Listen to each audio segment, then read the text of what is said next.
Hi my loves, it's me. Welcome back to my channel.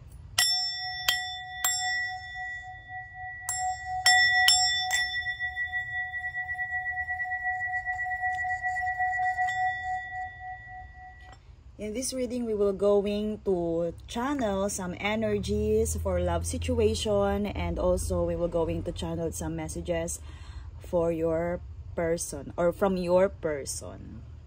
Okay. And by the way, I would like to invite you to follow our IG, our other social media platform like Instagram, and also our Shopee shop.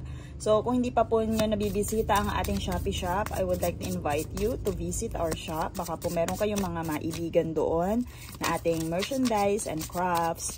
And these crafts are charged po, cleanse, charge, blessed with our own Reiki healing creative energy. Ayan. Let's start with the energy. What is the focus of this energy? Cleansing. Cleansing. Removing negative energy. Maybe you are dealing with someone na unhealthy sa'yo. Okay, ayan, meron tayong magka-relate na word, the removing and avoiding, the running. What else? Court paperwork, filed. Online looking for info records. What's the meaning of that? Okay. Some of you, let's start sino ang involved dito. For those of you, you are currently dealing with cancer. If you are cancer, if you are currently dealing with earth signs like Virgo, Capricorn, Taurus, ano pa yung earth signs natin dyan? Virgo, Capricorn, Taurus. Wala, nakalimutan ko isa. Earth signs, earth signs. Capricorn, yes, ayan, kagaya na nabanggit ko. Capricorn.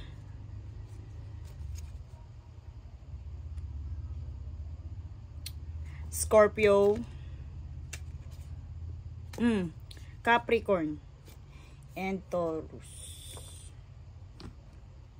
If you are dealing with Capricorn, Taurus, Cancer, and Scorpio, or pwede ding ikaw yun.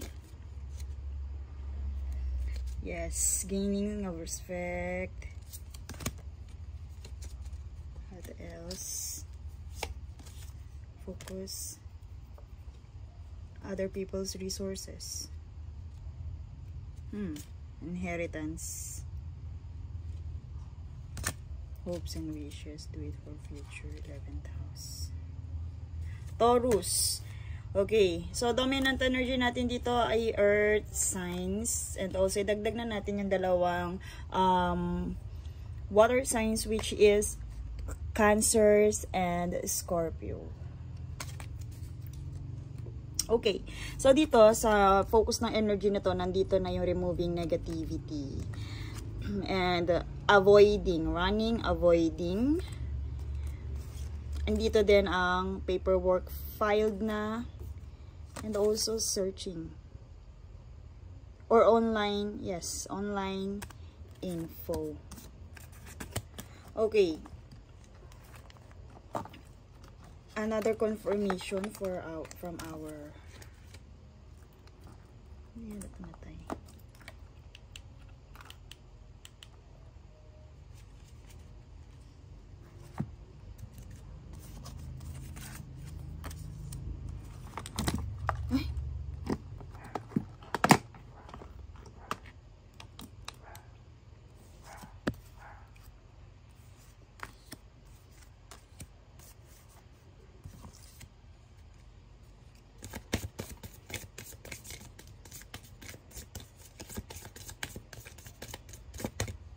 looking for clarity. Ayun.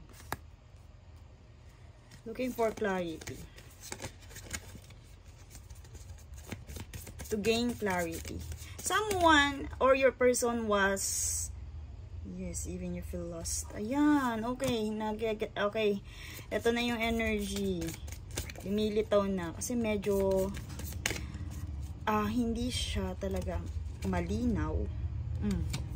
Okay. Satisfied with this. Okay, so your person or this situation was involved, sabihin natin the running type of partner or yung sinasabi natin not yet ready, not yet committed because of this. Or some of you, your angels and guides are trying to make you or give you signs and signals about this person. Kasi nandito yung cleansing. Kung makikita ninyo, nandito yung cleansing, removing negative energy. This person maaaring hindi healthy sa'yo, yung taong to. Maaaring ikaw, yung love situation na to ay hindi healthy sa'yo. You need more clarity eh. Ayan, you need more clarity. Or your person, sabihin na natin, alam nyo ba yung nandun sa parang limbo energy, yung hindi din sure doon sa relationship na meron kayo. Sa situationship na meron kayo. They are still searching and looking for records. Bakit may paper? Maaaring hindi siya, eto na. Maaaring hindi siya ready sa situationship or relationship na to. Hindi siya sigurado. Kailangan niya pa ng sabihin natin clarity. Kung ano pa yung sabihin niya, yung magpapatunay na deserve yung situationship na to ng time. Andito din avoiding. Kaya kung mapapansin mo, parang kumbaga yung person na to ay hindi pa ready. They are removing. This person is kino-consider niya na ang situationship na to ay hindi din makakabuti. Ganun din, vice versa. Pati sa'yo din, may tendency na ang situationship na to ay hindi healthy para sa inyong dalawa. Ngayon, andito clarity. Ayan. Take time to think about your situation. Diba? Take time to think about situation. Your situation. You need more clarity about this. Maaaring, kumbaga ito ay hindi pa malinaw.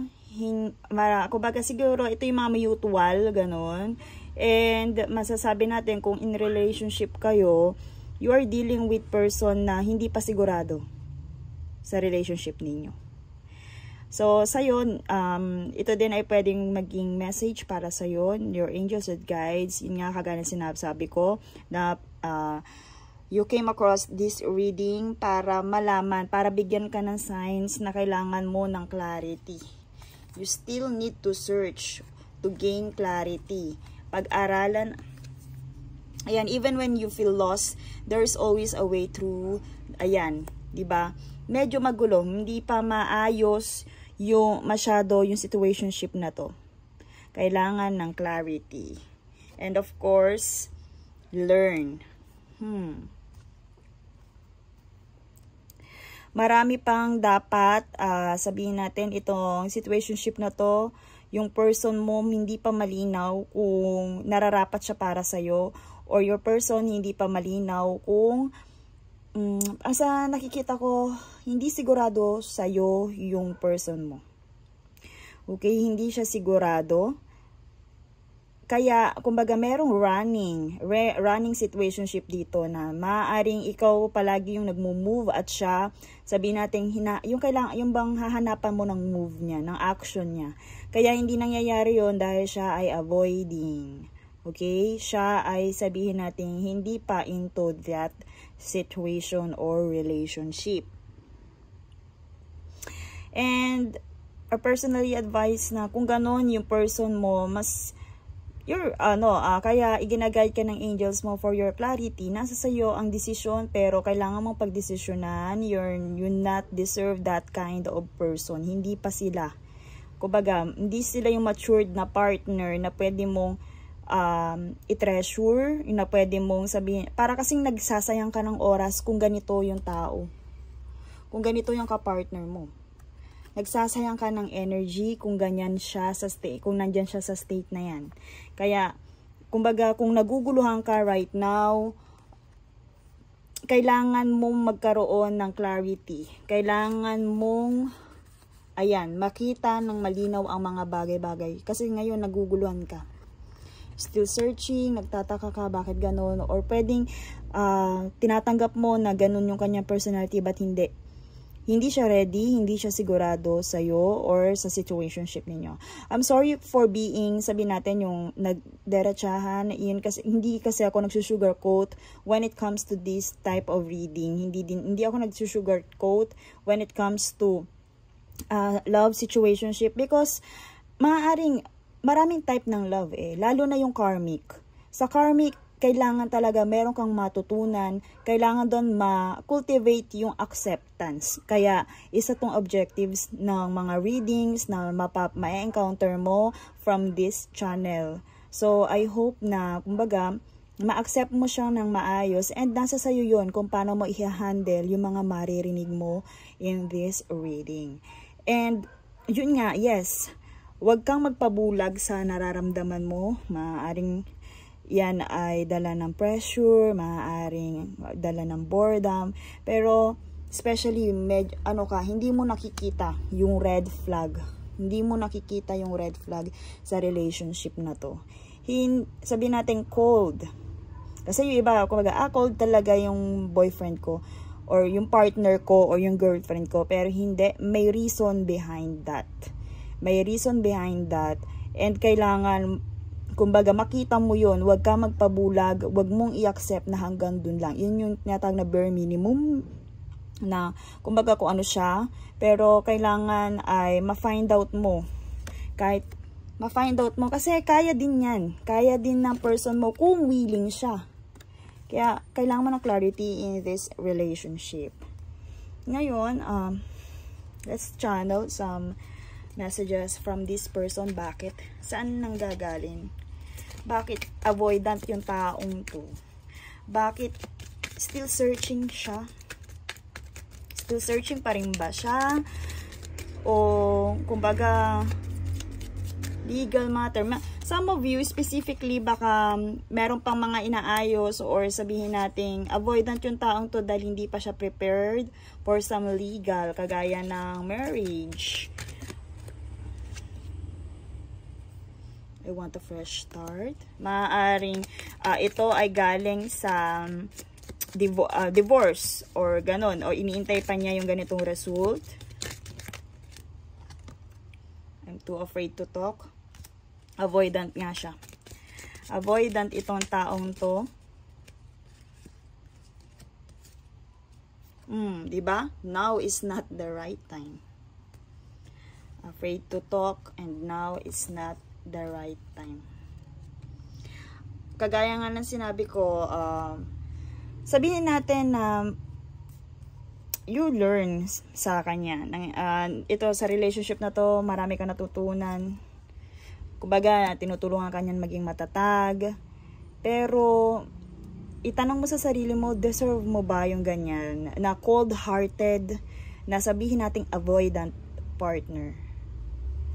And eto, malinaw na malinaw. Not afraid to open, afraid to open, afraid to talk, and now is not the right time for you. Or yun ang nasa sa loob niya. Hindi pa ito ang para sa inyo. Okay, maybe ito ay part ng past. Hindi pa siya ready. No, kasi fresh start. Maaaring ayan. Hindi siya ready sa situationship nyo na to. Kumbaga, marami siyang pinagdaanan when it comes to, sabihin natin, marami pang wounds yung person na to, and hindi pa siya ready para sa inyo. Sa partnership ninyo or sa situation na to. Hindi pa siya ready. Yun. Kung hindi siya ready, tanong ni sarili mo, are you willing na intindihin yon na kahit hindi ka ready, basta nandiyan ka? Or, itanong mo sa sarili mo, deserve mo ba yung ganong klase? Do you even care? Okay, yun. Kumbaga, sa sarili mo, yan, ganun siya, hindi siya ready. Ano na ang pwede mo maging responses doon? Okay lang ba yun sa'yo? Okay lang ba na ganyan ang inyong sitwasyon? Okay lang ba na okay, they are waiting for you? Diba? May tendency na parang pwede, kumbaga, open siya na kung nare-realize mo, nagkaroon ka ng clarity about this situation, maraming naghihintay sa'yo na mas deserve mo pa. Yes. Hindi sa lahat ng bagay kailangan natin. Kumbaga, sila kasi ang may kagustuhan dun sa state na yon. Kung gusto nilang maging wounded habang buhay, choice nila yun. Kumbaga, hindi ikaw ang may responsibilidad para maghila ang isang tao, kundi siya. So, ngayon, aminado siya doon, and ikaw, kumbaga, kung sa tingin mo ay okay lang sa'yo yung ganyan, pero aminado siya na merong someone na pag kung halimbawa pinakawalan ka niya, may deserve at marami. Aminado siya na maraming, kumbaga, umaaligid sa'yo or maraming may potential na maging kapartner mo or deserve mo. Diba? Meron pa siyang issue. May issue pa ang iyong person. So, kung ano may issue na yon, hindi siya, tingnan natin ha, kasi may iba na nakikita niya sarili niya, but this is running avoidant pag ganyan, okay, may, kumbaga, ayan, may avoidant siya, ayaw niyang okay, wounded nga siya. And yun, aminado siya dito sa sitwasyon na to. Aminado itong taong to sa dinaranas nyo ngayon, right now. And, diba? This love scares me. Ayaw niya ng okay. Umiiwas siya. Maaaring itong love na to ay sabihin natin not ordinary love. Maaaring okay, hindi niya kaya. Hindi niya kayang panindigan yung love na to. Hindi niya kayang panindigan. This love scares me. Yung kombi na yan, malinaw na hindi niya kayang panindigan yung love, yung relationship na meron kayo. Kaya siya ay avoidant, siya ay runner. Ayan. Diba? O, last one. No.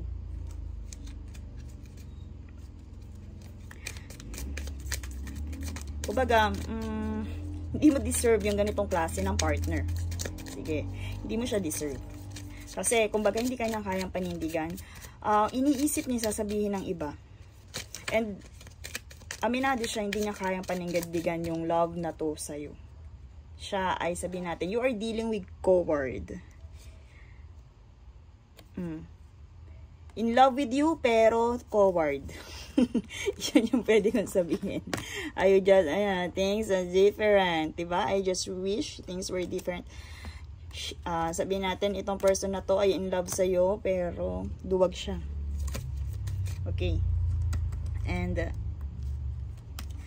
itong kaduwagan na to, yan yung mga, kumbaga, masyado kang magsasayang ng oras. Pag yung tao na, if you're dealing with that kind of person, you are dealing with that kind of person, nagsasayang ka masyado ng oras. Marami pang iba, they are waiting for you. Siya na mismo nagsabi. Di niya kayang panindigan yung love na yan diba? I know I mess up everything. Ay, oo. Time for you to cleanse, to remove this type of energy. Hindi siya healthy para sa'yo. Yes. It's clearing time. So, My life is not as together as it seems. Okay, loves, my collectives. This is one of the sign. Kung ikaw ay currently dealing with this type of person or currently dealing with this type of situationship, this is a sign na kailangan mo na talaga ng clarity, na malinaw na hindi ready ang iyong person, hindi siya talaga para sa sitwasyon na to, hindi siya ready sa maririnig niya from other people, hindi niya to kayang panindigan.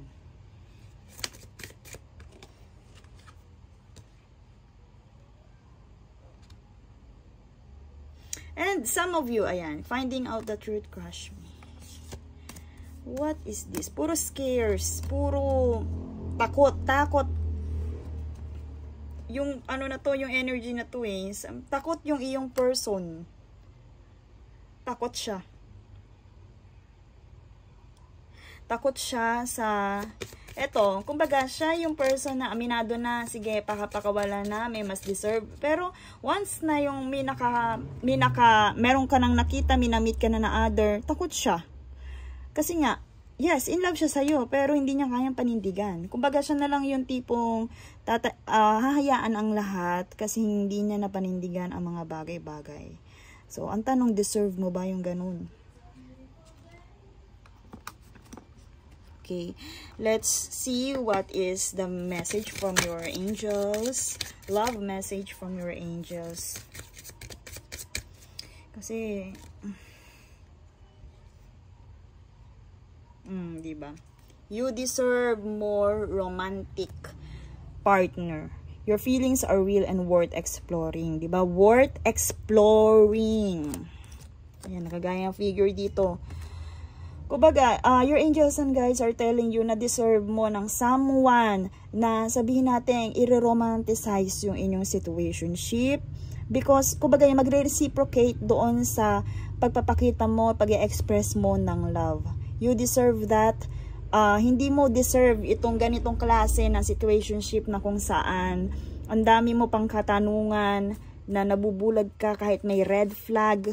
Yan kahit may red flag, nabubulag ka. So, it's time for you to clear up something. Clearing time, removing this negative energy. Do meditation para makapag-isip-isip ka ano yung mga bagay. And eto, do meditation para mas ma-attract mo yung taong tama para sa'yo. Kasi your feelings are real and worth exploring. Okay? And that's all for this reading. I am sending you lots of love and light.